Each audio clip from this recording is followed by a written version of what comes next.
introduce our speaker today. Welcome to Eurasia Forum. I'm very happy to introduce Thomas de Waal. He's a journalist, published several books about Armenia, about an overview of the Caucasus, which we have in our library, by the way.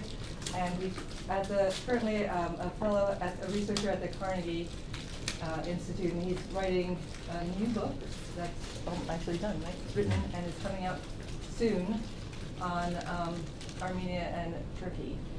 So we are very, very honored to have him speak today, and I want you to all welcome Tom de Waal.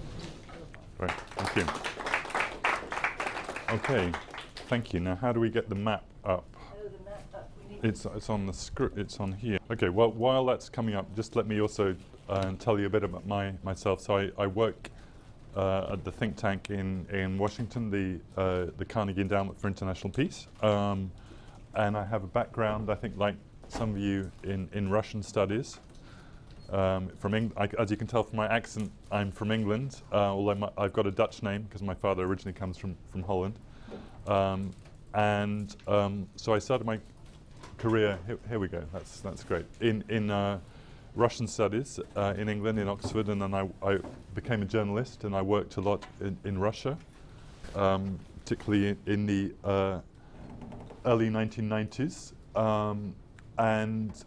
I started going south when I was in Russia in the 90s. It was a exciting and interesting place to be a journalist in the Caucasus, and I particularly covered the war in Chechnya, which is at the middle top of your screen. In Chechnya, the war which was between 1994 and 1996 in Chechnya.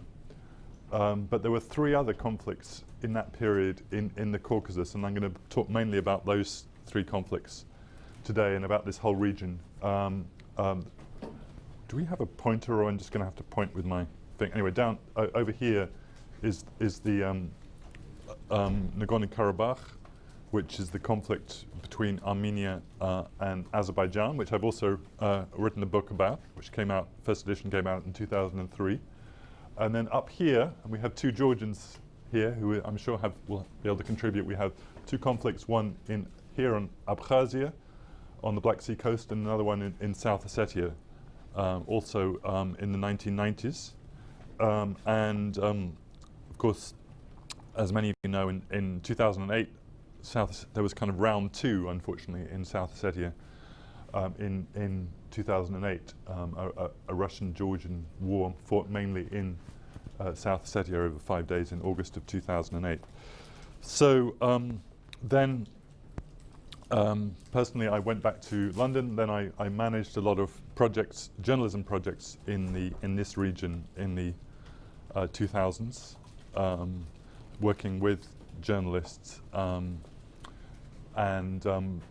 project in particular, for a few years we managed a newspaper which came out in both Abkhazia and Georgia. It was the only newspaper that was published on both sides of that conflict divide. That was one of the things we did.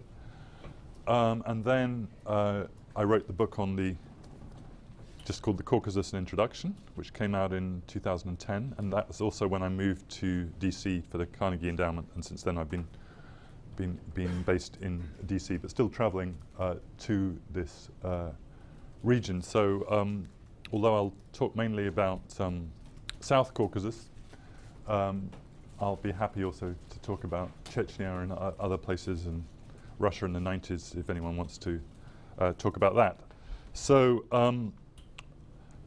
one of my first jobs was in Northern Ireland, also when I was working as a journalist for a few months, and they had a phrase there about Northern Ireland, the Northern Ireland conflict, and they used to say, if you're not confused, you don't understand. I think the same is true about this region, about the Caucasus. It's incredibly complex geographically. It's got the highest mountains in Europe. Up here on the sort of middle left top of the picture is Mount Elbrus. That's the highest mountain in Europe. It's but then you go way down into Azerbaijan. You've got kind of almost desert, and then in Batumi on the Black Sea, you've got subtropical So you've got this incredible variety of nature and geography in this region.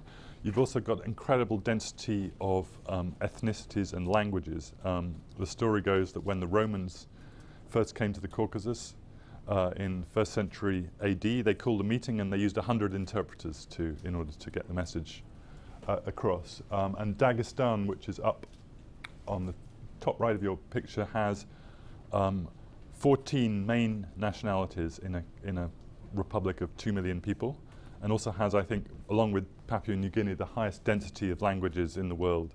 It's almost as though every valley in the mountains has its own language.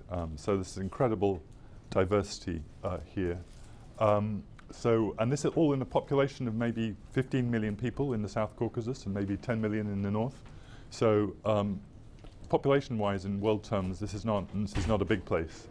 This is why is this place kind of significant? It's because of its incredible cultural and historical diversity. Also, just a brief historical diversion. Way back in southern Georgia, you've got around here, you've got a place called Dmanisi, where the world's oldest human skull outside Africa was found, 1.8 million years old. The nationality is not recorded. And so that was in southern Georgia. In Armenia, they found in a cave, they found the world's oldest shoe.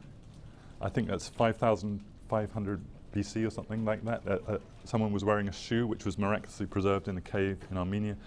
Also, the world's oldest winemaking, again in southern Georgia, they found these ceramic jars which are about 3,000 or 4,000 years old with fermented pips, which shows that they were making wine in this region 3,000 or 4,000 years old. So when the rest of us were living in complete darkness and illiteracy, things were going on in this region. And also the Georgians and the Armenians, also first two nations to convert to Christianity right back at the beginning of the 4th century. So this doesn't really have much relevance to what I'm going to talk about today, but it has a relevance to the way people think about themselves in this region as a very ancient and historical region. So one useful way of thinking about this region is to think about 3 and 3 and 3. And the outer 3 is the 3 big nations which are the borders of this region. So Russia up in the north, Turkey down in the southwest, and Iran down in the south. Now those 3 are currently the 3 big neighbors of this region, and they're also the 3 colonial empires who ruled over this region for most of its history. First of all, up until the beginning of the 19th century, it was the Ottoman Empire in Turkey and the Persian Empire in Iran. And there was roughly a 1/3, 2/3 split. The Ottomans and the Turks had the kind of western third going down here, and the Persians and the Iranians had the rest. That was basically how this region divided up until the beginning of the 19th century. Of course, the Georgians and the Armenians and also sometimes the Azerbaijanis had self-rule for long periods, particularly in the Middle Ages, lots of famous Georgian kings and so on. But for large periods, these were the kind of dominant powers. Then in the 19th century, the Russians come over the mountains, and remember these are hugely high mountains. I think this is the key moment. They build the Georgian military highway, which is this road there, in about 1817, which comes over the mountains for the first time. You've got a highway which can bring artillery over the mountains, and the Russians arrive in this region beginning of the 19th century. They take over Georgia with sort of more or less the consent of the Georgians, who were being trashed at that time by the Persians, and then next they take over Armenia and Azerbaijan. So you have the Russians there from the beginning of the 19th century. But partly because of the mountains are so high, this is not like these places just become absorbed into Russia. The locals are still running the show with kind of Russian governors on top, the Georgians, the Armenians, and the Azerbaijanis, although the Azerbaijanis weren't really called that until the 20th century. So those are the big 3. neighbours and colonial powers, and they're still there, and they're massively bigger than the region itself. Then you've got the kind of middle three, which are the three big nations of the Caucasus. You've got the Georgians, you've got the Armenians, and the Azerbaijanis. The Azerbaijan is a kind of more of a 20th century name, but those are basically Turkish-speaking Shiites living in this part of the world. And Armenians, of course, this is only the kind of eastern third of old Armenian lands. This around here, Lake Van, is also a massive Armenian territory for most of history until 1915, when they get deported and killed off in the First World War by the Ottoman Empire. So those are the middle three. So Armenia currently has a population of 3.5 million, maybe Azerbaijan 8 or 9 million, Georgia about 5 million. So these are the three big nationalities of this region. And in 1991, because they were three union republics in the Soviet Union, they then become independent states. And so we have three independent states in this region. And then we have three conflicts in this region. I'm not counting Chechnya in the north. Karabakh, which kicks off in 1988 between the Armenians and the Azerbaijanis. South Ossetia, which kicks off in about 1990 between Tbilisi and the Ossetians. And Abkhazia, which kicks off in 1992 between Tbilisi and the Abkhaz. And in those two, there's also some Russian involvement as well. And so this is the unfortunate sort of tragedy of this region, is that just as it, at the same time as it achieves independence from the Soviet Union and is trying to look forward, the whole region is dragged back by these three conflicts. And basically borders are closed. And so Turkey is in solidarity with Azerbaijan. So you have this border closed between Turkey and Armenia, Azerbaijan and Armenia. So Armenia only has two open borders with Iran and Georgia. Russia and Georgia have constant problems over the years, and Georgia has lost control over Abkhazia and South Ossetia, those two places recognized by Russia as independent in 2008 after the war. So basically the Georgians haven't had control of those since the early 1990s, those two places. So these, in terms of casualties, these aren't the worst conflicts in the world. I mean, they're bad enough. Maybe 20,000 people die in Karabakh, maybe 10, 15,000 people in Abkhazia, maybe a couple of thousand in the first war in South Ossetia, which is bad enough. But where they're particularly bad is in the number of refugees these conflicts cause. In the late 1980s, when Armenia and Azerbaijan quarrel over Karabakh, they basically exchange their populations. So all the Azerbaijanis leave Soviet Armenia, and most of the Armenians leave Soviet Azerbaijan. And then the Armenians basically win the war over Karabakh, and there's a ceasefire in 1994. And in so doing, they capture not only Karabakh, which had a majority Armenian population, but these areas around Karabakh as a buffer zone, the shaded areas. And those areas are home to about more than 500,000 Azerbaijanis who were displaced and become refugees in their own country. So by winning the war for Karabakh, the Armenians basically make refugees of more than 500,000 Azerbaijanis. And in the case of Abkhazia, about 250,000 Georgians flee Abkhazia at the end of the war there in 1993, they were about 40% of the population. So again, massive refugee numbers inside Georgia, and smaller numbers, but some more in South Ossetia. So that's one of the stories of the 1990s in this region, is this massive refugee burden on Azerbaijan and Georgia. Well, Armenia has some refugees, but also has these two closed borders to this day. So the three countries are really held back by these conflicts. They're unresolved. Some people call them frozen conflicts, but I don't like that term because they're not really frozen. They're actually constantly changing. They could thaw at any time, so it's not a very useful word in my mind. Unresolved conflicts, protracted conflicts, you could even call them smoldering conflicts. So these three conflicts are the main feature of this region. And if you compare where, think back to the late 1980s when there were 15 Soviet republics and the 3 Baltic republics were also campaigning for independence, and just look where the Baltic republics are now and where these 3 South Caucasus republics are. GDP in Estonia is probably something like $15,000 per capita. In Georgia and Armenia it's about 5,000. In fact, it's probably more than 15,000 now. It's probably up to 20,000. So massive strides ahead for the Baltic states, which didn't have any conflicts. And these Caucasus republics are held back. And I think the conflict is a major reason why they're held back in their development. So let me just examine sort of some kind of myths and realities about the conflicts in this region. One which I kind of tackle in my work. One myth that I try and tackle in my work is that this is all caused by ancient hatreds, quote unquote. Basically, the idea is these people have hated each other since the dawn of time, and as soon as they had an opportunity, they started killing each other. They couldn't stand the sight of each other. Well, that's not really the case when you look into it. It's not. These aren't religious conflicts.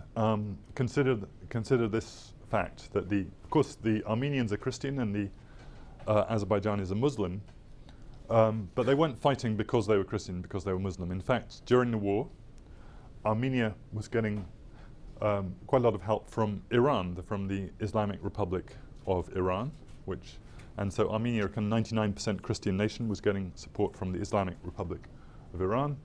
And after the war, Azerbaijan made an alliance, a strategic alliance with Georgia, which is another Christian country, and Azerbaijan's kind of based its economic model on pipelines which go from Baku up to Tbilisi down through Georgia, down through Turkey. So the Azerbaijan-Georgia relationship is also very important. So I think that tells you the lie that these are somehow religious conflicts. You should also consider that for long periods of history, the two Armenians and Azerbaijanis have lived side by side. In the city of Baku, there was 300,000 Armenians until very recently. A lot of mixed marriage even between them. So this is not about we've always hated each other. This is about politics. This is about and it's particularly about security. It's about feeling threatened by the other side. The unfortunate thing about this area, Karabakh, is that it's a place that both Armenians and Azerbaijanis have a strong kind of affinity to, a claim on. It's a highland area with a large Armenian population and lots of Armenian old churches, and yet it's surrounded by Azerbaijani territory, so it's a kind of integral part of Azerbaijan geographically and economically. And while you're all part of one empire, whether it be the Russian Empire or the Soviet Union, that's not really a problem. You can deal with mixed territories. But once the Soviet Union begins to break up, people are saying, well, where do we belong? The Armenians say they want to rejoin or join Armenia. The Azeris say, no way, you're part of Azerbaijan. And the Russians are already kind of no longer caring or retreating back to Moscow. And they're left staring at each other, and they start fighting for control of this area. And that's basically how the Karabakh conflict kicks off in the late 1980s. And once the two countries become independent states in 1991, 1992, it becomes a war between two states, between the state of Armenia and the state of Azerbaijan. And so that's, I think, the way to look at it. If we look at the South Ossetia conflict, again, Ossetians were incredibly well integrated into Soviet Georgia, lots of mixed marriages, lots and lots of trade. Again, there was this kind of insecurity on both sides. The Ossetians, there was a very kind of nationalist movement in Georgia in the late 1980s. Georgia for the Georgians, and the Ossetians weren't part of that. They felt discriminated against. And the Georgians, for their part, felt that this is a kind of pro-Russian territory, in our midst, and they're being supported by the Russians. So again, it was a kind of clash on the level of the political elites rather than of ordinary people who actually got along fine. In fact, after that war, the borders were open, people were trading with one another, going back and forth. It was not really a conflict after that one in the 1990s. So that's one thing I kind of want to stress, that it's not about ancient hatreds. Another thing which you hear a lot, and it's kind of half true but not wholly true, is that it's kind of, this is all Russia's fault. This is basically blame the bear, blame the Russians. The Russians kind of, if it weren't for the Russians, everyone would be living in peace and harmony, but the Russians have kind of set one side against the other, divide and rule. Sometimes that's true. The Russians, I wouldn't say, are a benign presence in this region, shall we say, but I also think, I would also caution against that view, that basically it's the Russians' fault. I think you can tell from my introduction that this is a place where local politics matter, this is a place where I would argue the tail pretty much always wags the dog. That these people in the Caucasus for hundreds of years have been they're pretty clever at playing off the outsiders against each other, about balancing their politics, using the Russians here or the Turks there or the Americans there. So, really there weren't that many Russians on the ground. There were who could actually influence things in the Karabakh conflict, certainly.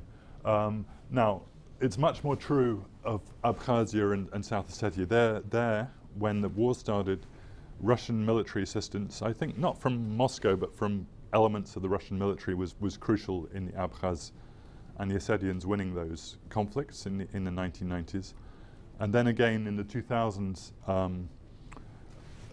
in the Putin era, President Putin very much used those two places as a kind of instrument, as a lever against rule by Georgia, started handing out Russian passports, started sort of, those places were kind of grey zones outside Georgian control, but under no one else's control, and basically the Russians have kind of slowly moved in, de facto annexed those territories. So that's more true in those two, but I'd still argue it's not the Russians who started it. It was the Abkhaz and the Ossetians and the Georgians who started that conflict. It was the Russians came in later and began to manipulate those conflicts. So we can certainly talk more about that.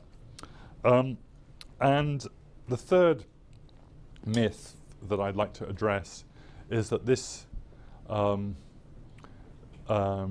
is a region of vast strategic importance for internationally. Now, I would kind of dearly like to believe that as someone who studied this region, but I'm not sure that's a very helpful way of looking at this region. Certainly, Azerbaijanis like to say that their country is absolutely vital for world energy security. And sure, they've got an oil pipeline and a gas pipeline, but when you look at the volumes going through there, it's maybe from the Caspian Sea. We're looking about 2, 3, 4% of European demand, which is not nothing, but it's certainly not it's not the kind of the biggest oil and gas supplier in the world.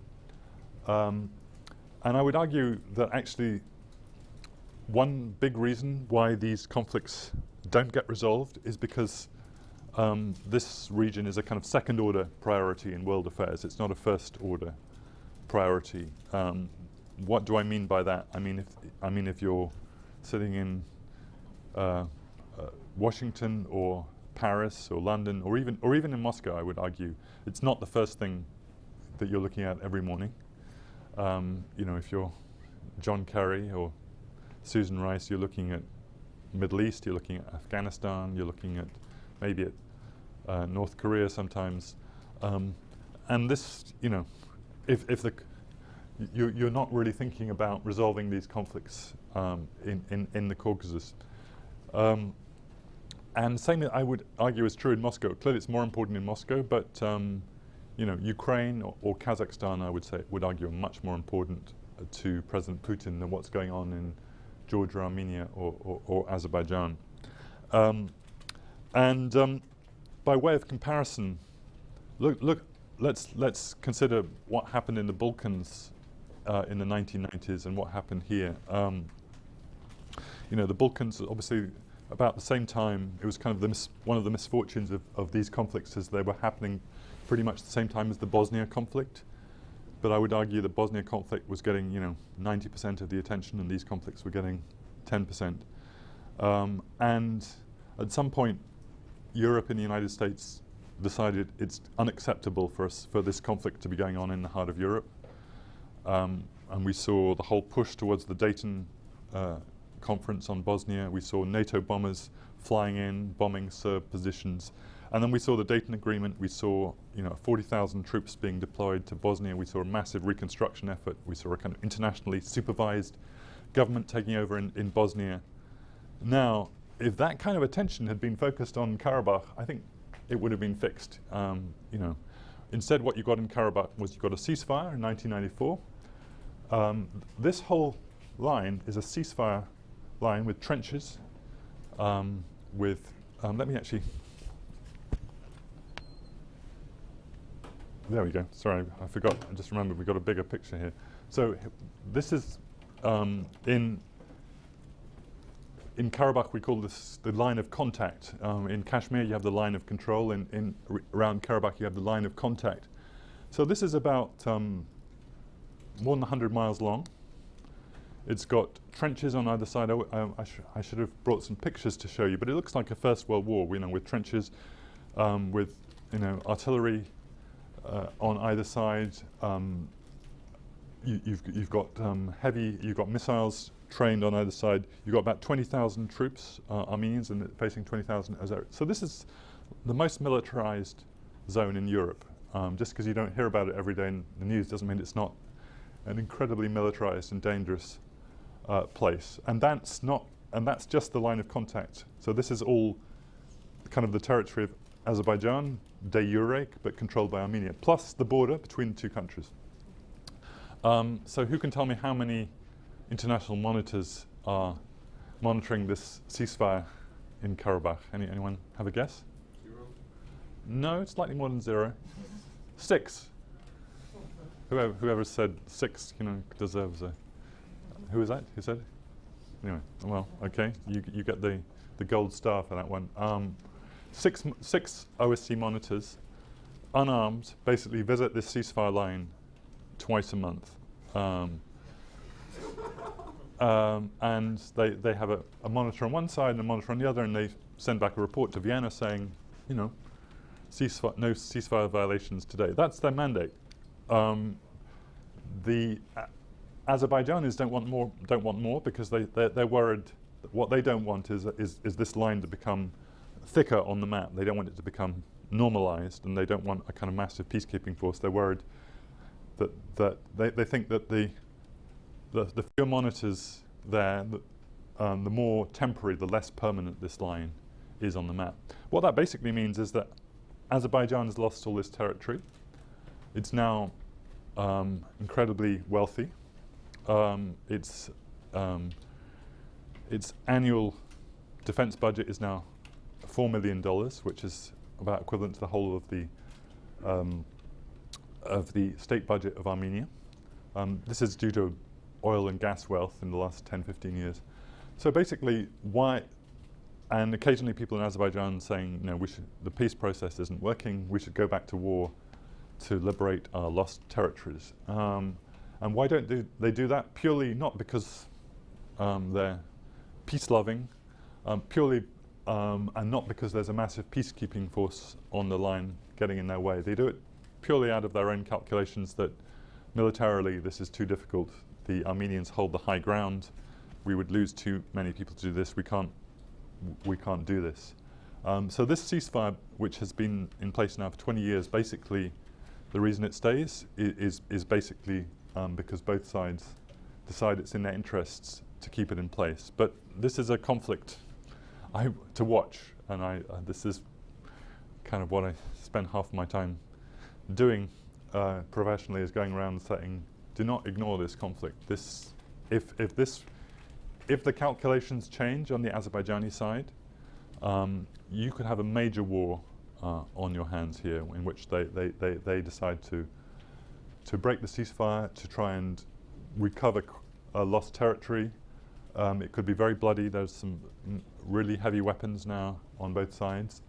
The Armenians say, if the Azerbaijanis attack, we would train our missiles on the oil and gas pipelines. We will respond. The Russians have been selling weapons to both sides. So it's, you know, and the peace process does continue, but basically hasn't made any progress. There is a document on the table that has been under review now for about 7 or 8 years, but no progress on that. So every year that passes, I'm not saying it's going to happen tomorrow, but that we have to consider the possibility that there might be a new conflict over Karabakh. And there's also a possibility that some people on the Armenian side, if they see a conflict coming, they think, well, we won the last war, and we might as well, we can win this one too, but we might as well fight it on our own terms rather than wait for the Azerbaijanis to start it. So we might start something first. You hear that view sometimes on the Armenian side. If we're going to have a war, we might as well be the ones who start it. So that's a cheerful thought. You thought you were worried about lots of things in the world, but here's another thing to keep an eye on, because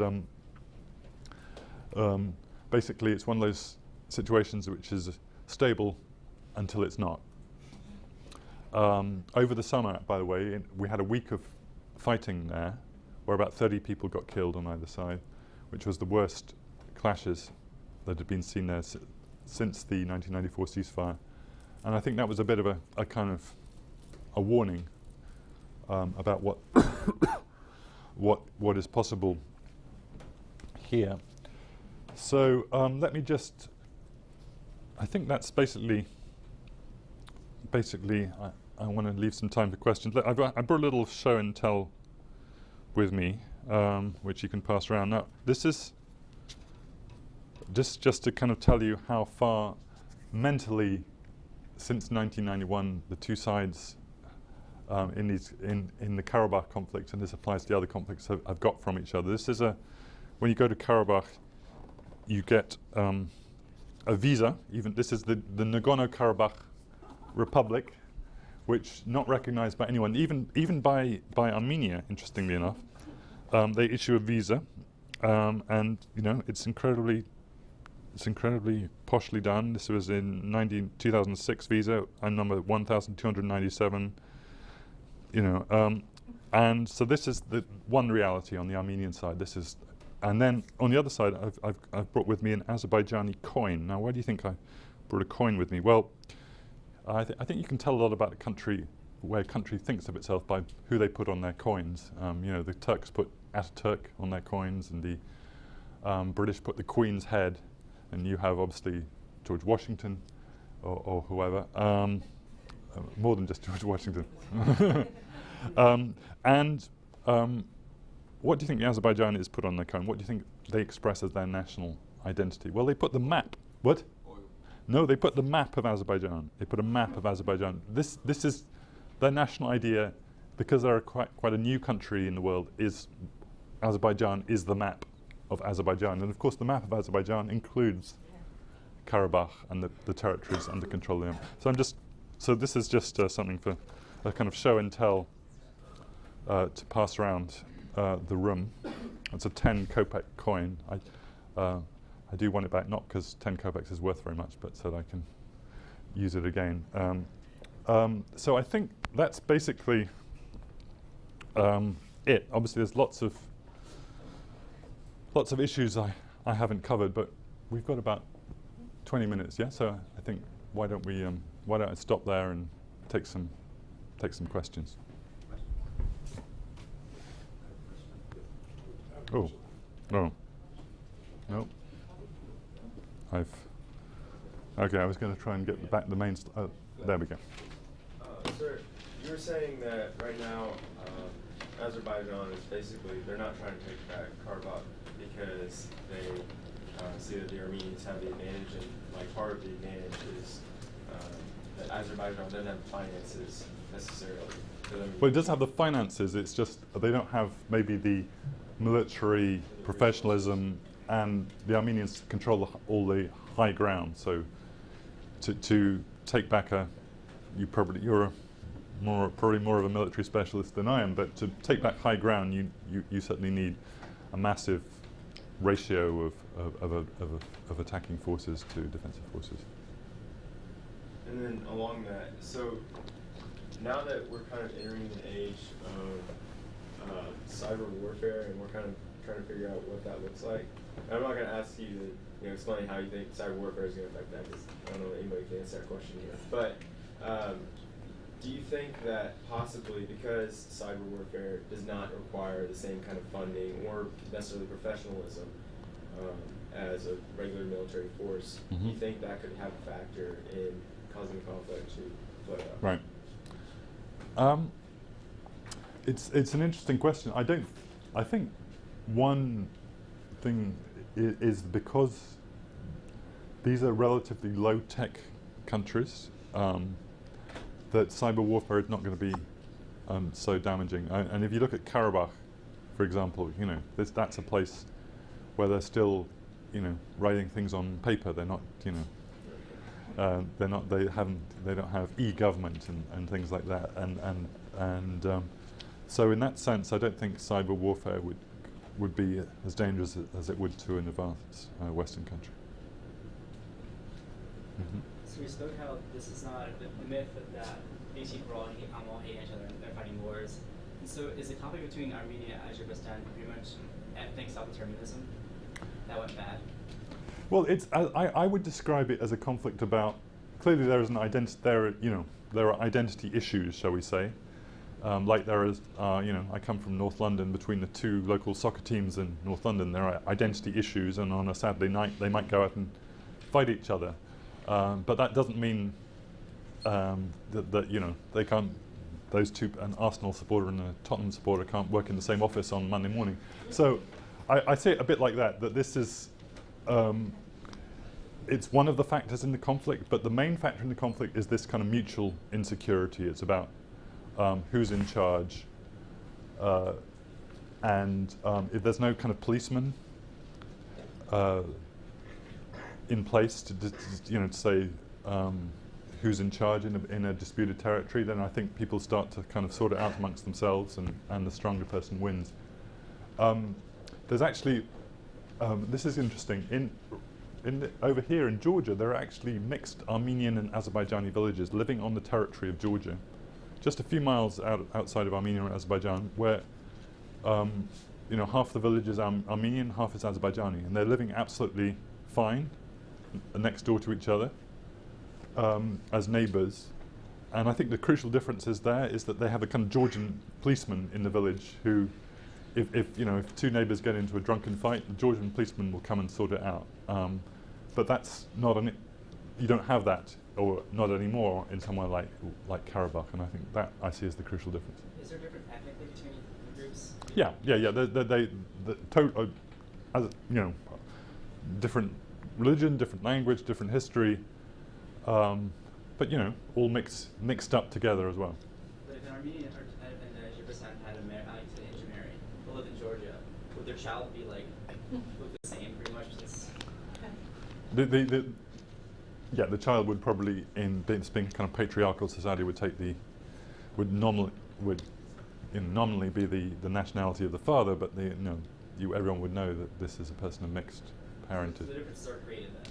Yeah, these are differences which don't matter until a time of kind of stress and conflict. Is what I would say. Yeah, because if everyone's the same race, pretty much, or the same ethnic, the only difference you have are ones you get to make up. Yeah. So that's Yeah. curious about that. Yes, sir. So with Russia recently forcing all citizens to renounce their dual citizenship, has that caused any issues in the region with people either fleeing back or with Canadians being outraged by it? It's not such a big issue as it is in a place like Ukraine or Kazakhstan, where there are a lot of kind of ethnic Russians and Russian speakers. The number of in Baku, there are still quite a lot of Russians, but that's pretty much the only place in the Caucasus. Baku is the old kind of oil city in Azerbaijan, but that's pretty much the only place where there are kind of ethnic Russians. And otherwise, we're looking at Abkhazia and South Ossetia, where the Russians have given people international passports, and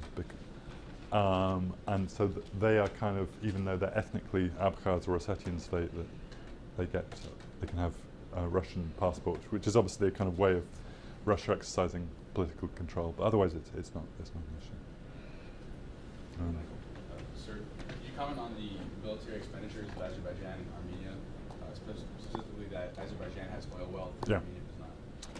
Sure. Well, I mean, as I mentioned, Azerbaijan's now spending about 4 million. Is it 4 billion? No, it must be 4 billion. Did I say 4 million? Yes, 4 billion. Must be 4 billion. Sorry, 4 billion a year on the military, which is a huge amount of money. Armenia is probably spending, I would, less than a quarter of that.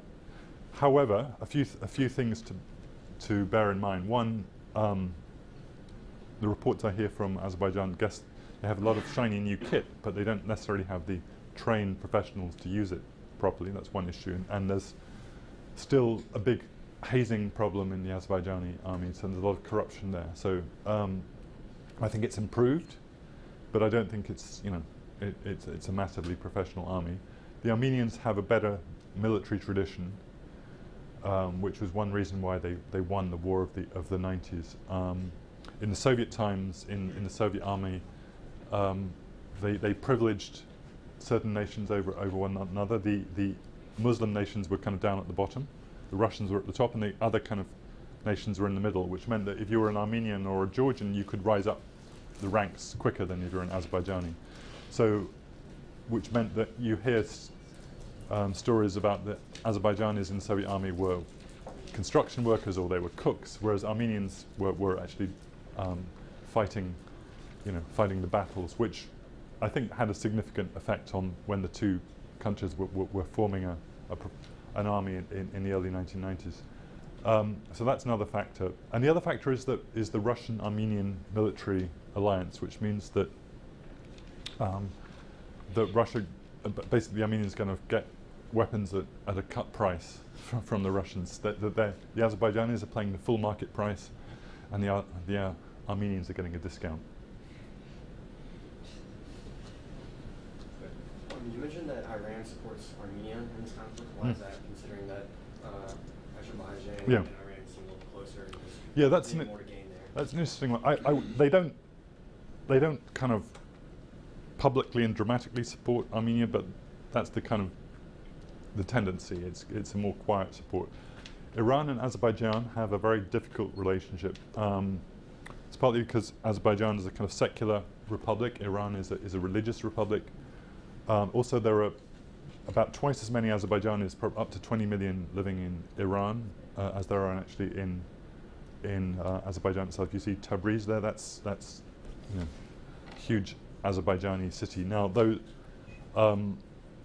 the Iranians don't give those people language rights and so on, they really want to kind of assimilate them into Iran, and so they see Azerbaijan as a potential threat. So that there's on several issues, whether it be on that or on Middle Eastern politics. Azerbaijan, for example, has quite a good relationship with Israel. Interestingly enough, that there is a kind of clash between Azerbaijan and Iran, and so I think that's one reason why Iran sees Armenia as a kind of balancer against Azerbaijan and gives it economic support.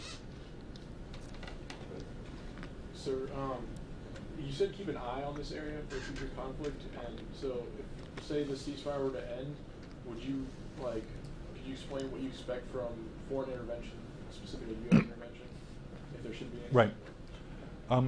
That's a great question. I think we would see it coming. I think the most likely scenario for a conflict to restart is if there was political instability in Azerbaijan. The current leadership is quite well firmly in place at the moment. However, there are some bad trend lines in that country. The oil revenues are declining. We're seeing some political Islam starting in the country.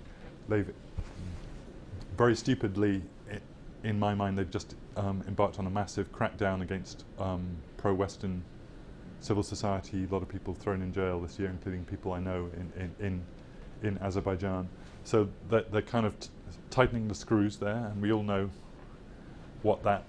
how that worked out in places like Egypt and Tunisia. So if there's instability in Azerbaijan on that kind of Middle Eastern scenario, and you're getting into trouble as the president of Azerbaijan, the temptation is that the one thing that you can unite the nation and get people behind you is to play the Karabakh card and to kind of unite against the Armenian aggressors. And you don't even have to start something. You could start small. They could sort of say, we'll take back 10 villages, and then the Armenians would respond, and then before you know, we've escalated into a conflict. Now, your question is, could people intervene to stop that? Well, again, I'm not a military person, but the military people I talk to say it's incredibly difficult once a conflict is started. When people are out there on the battlefield, you can do stuff in Baku and Yerevan, and you can put pressure there. But actually, out on the battlefield, it's very hard to stop it once it's started. Even the Russians, I think, would be hard pressed to kind of, they might, if they landed a couple of paratroop divisions on a hill in Karabakh when the fighting was going on, they might just get wiped out. So I mean, I think there would be immense international pressure once a conflict started to stop it, because I think people would be worried that it would draw in Russia and Turkey. Pipelines would be hit. There would be refugee flows. I think it would be a disaster. But how soon, if people wanted to fight that war, how soon you could stop them? I'm not so sure.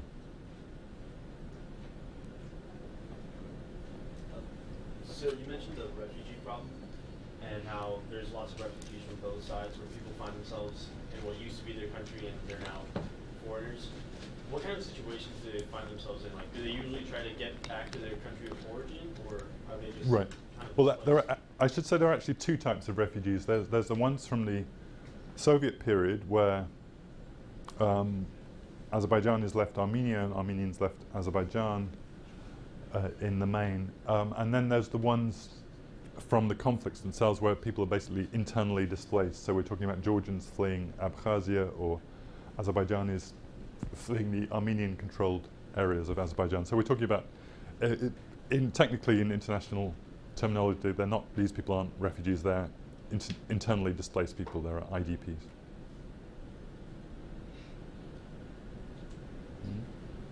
Okay. Oh, yeah, sorry. Bishop, thank you again for your talk. It's a wonderful overview of an incredibly complex subject. Two questions. There's been all this reporting recently about, I hesitate to bring this into the discussion, but the IS or whatever it is, the ISIL or ISIS or whoever it is, right, somehow affiliated with these people from Pankisi region. And I wonder if the whole question of the IS in this region, right. Let's just throw that as a question. You can just reject that question entirely if you want to. The other question would be internal politics in Georgia with the new president, and then these riots in Armenia yesterday and stuff. There's a big, I probably wasn't watching the news, but riots yesterday. But just thoughts on the internal political dynamics, right, disregarding the neighbor wars with the neighbors, wars within, maybe. Yeah. Well, I mean, I think this is another theme. Unfortunately, so long as you've got these unresolved conflicts, that weakens the state, and that causes kind of cascading other problems. And I think Georgia is actually coping with better than Armenia and Azerbaijan with those problems. I think Georgia is kind of zigzagging towards Europe. You mentioned the Pankisi. Now, if you look on our map, it's basically kind of where the H of military highway is. There's that long valley, which is people call a gorge, but when you go there, it doesn't look very gorge-like. But anyway, called the Pankisi Gorge, which has these ethnic. I told you this region was complicated. people called Kists. They are kind of Georgian-speaking Chechens, basically, who the descendants of people who came over the mountains in the 19th century. So they're kind of ethnically Chechen, but they're Georgian citizens, and they're Muslim. And that was an area of instability in the early 2000s when the Russian government was accusing the Georgians of harboring jihadis there, including members of Al-Qaeda. I think there were probably maybe half a dozen of them there, not 200 as the Russians alleged, but the Russians had a point, they were just exaggerating it, and then eventually that got cleaned up. And now the allegation is that this is a breeding ground for IS, and there's a couple of people from that region who are, indeed, someone quite senior actually. Found in Syria. Yeah, who's from there.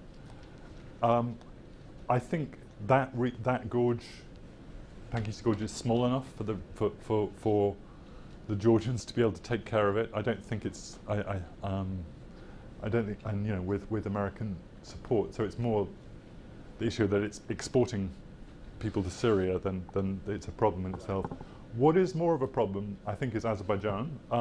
If you see around Kuba on the map, sometimes spelled with a C, but I spell it with a Q because people say Cuba in Azerbaijan.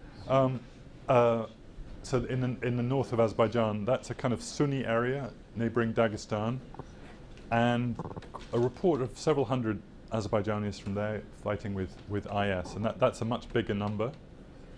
They're neighboring Dagestan, which is the kind of most unstable part of the North Caucasus right now, quite a kind of Islamist area. So that's, I think, more of a worry long term. You're more up to date on what's going on in Armenia. All I know is that Armenia is had its arms twisted to join President Putin's customs union. A lot of people don't like that, and I think that's becoming a fault line in Armenian politics. Yeah. Thank you so much. Thank Dr. Waal for his time. Thank you.